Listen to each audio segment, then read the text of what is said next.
সিলেট, চট্টগ্রাম আর ঢাকা দেশের তিন প্রধান বিভাগসহ অর্ধেক বাংলাদেশের পণ্য পরিবহনের লাইফলাইন এখন কিশোরগঞ্জের নিকলী, ঘুরাউত্রা ও ধনু নদী।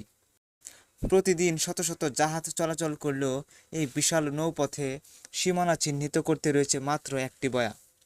বর্ষায় যখন নদী আর হাওয়ার একাকার হয়ে যায়, তখন দিশেহারা হয়ে পড়েন নাবিকরা। আধুনিক যুগেও এই আদিম অব্যবস্থাপনা নিয়ে ক্ষুব্ধ যাত্রী ও চালকরা। কিশোরগঞ্জের নিকলী, যেখান দিয়ে বয়ে গেছে ধনু আর ঘুরাউত্রা নদীর মোহনা। আপাতদৃষ্টিতে এটি একটি সাধারণ নদী মনে হলেও এটি মূলত দেশের অভ্যন্তরীণ নৌবাণিজ্যের অন্যতম প্রধান ধমনী। প্রতিদিন এই পথ দিয়ে সিলেট থেকে পাথর, বালু আর কয়লা নিয়ে শত শত কার্গো, ভাসেল ও জাহাজ পাড়ি দেয় ঢাকা কিংবা চট্টগ্রামে। শুষ্ক মৌসুমে নদীর সীমানা বোঝা গেলেও বিপত্তি বাধে বর্ষায়। নদীর পানি যখন কানায় কানায় ভরে ওঠে, তখন নদী আর বিশাল হাওরের পার্থক্য মুছে যায়। দিগন্ত জোড়ার জলরাশির মাঝে কোথায় নদী আর কোথায় ডবুচর তা বোঝার কোনো উপায় থাকে না। আর এই বিশাল সীমানা চিহ্নিত করার জন্য পুরো এলাকায় বসানো হয়েছে মাত্র একটি বয়া।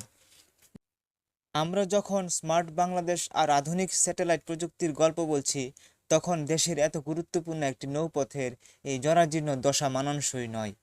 নাবিকদের দাবি, অবিলম্বে এই মোহনায় পর্যাপ্ত বয়া, সিগন্যাল বাতি এবং আধুনিক নেভিগেশন সুবিধা নিশ্চিত করা হোক। একটিমাত্র বয়া কোনোভাবেই শত শত জাহাজের নিরাপত্তা নিশ্চিত করতে পারে না।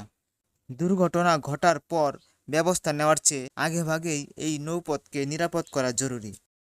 স্থানীয় নৌ পরিবহন প্রশাসন কি তবে কোনো বড় বিপর্যয়ের অপেক্ষা করছে? নিকলী ধনু নদীর পাড় থেকে মোহাম্মদ সাব্বির হোসেন, নিকলীর হাওয়া, নিকলী, কিশোরগঞ্জ।